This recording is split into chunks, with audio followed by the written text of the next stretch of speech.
Hi guys, thank you so much for the tremendous response for R of Ustaad. చాలామంది మెత్తని మట్టి ఆ lyric ఒకటి, బండరాళ్ళని బద్దలు కొట్టే లిరిక్లు ఇవన్నీ వేరే వేరే వాళ్ళ ఎడిట్లు చేసి పంపిస్తుంటే ఎటర్లీ రష్ వస్తుంది. Thanks a lot.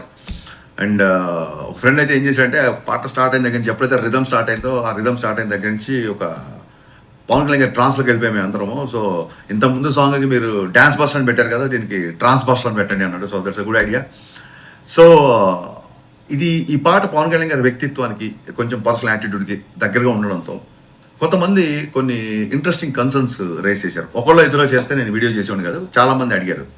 సో వాళ్ళ డౌట్ ఏంటంటే, అన్న సినిమాలో పొలిటికల్ డైలాగ్స్ ఉంటాయా, పొలిటికల్గా రెఫరెన్స్లు కానీ అలాంటి డైలాగులు ఉంటాయా అని చెప్పి అడిగారు.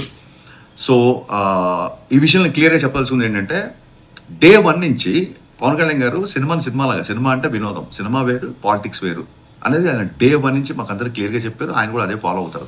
అందుకే చూడండి, సిద్ధాంతపరంగా విభేదాలు ఉన్నా సరే పవన్ కళ్యాణ్ గారు వకీల్ షాప్లో కానీ ఓజీలో కానీ ప్రకాష్ రాజ్ గారితో యాక్ట్ చేశారు. ఎందుకు యాక్ట్ చేశారంటే ఆయన పాలసీ పరమైన పోరాటం తప్ప పర్సనల్ పరమైన పోరాటం, పర్సనల్ అటాకింగ్ ఆయన ఎప్పుడు ఏం చేయడు. సో ఆయన డే 1 నుంచి క్లియర్గా చెప్పాడు, హరీష్ మన సినిమాలో ఒక డైలాగ్ కానీ, ఒక సన్నివేశం కానీ, లేదా ఒక రెఫరెన్స్ కానీ ఏ ఒక్క వ్యక్తి చిన్న పుచ్చుకల్లా చేసినా, ఏ ఒక్క వ్యక్తిని కొంచెం ఇరిటేట్ చేసినా, ఏ ఒక్క వ్యక్తి తప్పుగా ప్రొవోక్ చేసిన, the whole purpose of cinema అంటే వినోదం, the whole purpose of cinema will not be served, అలాంటివి చేయొద్దు అన్నారు.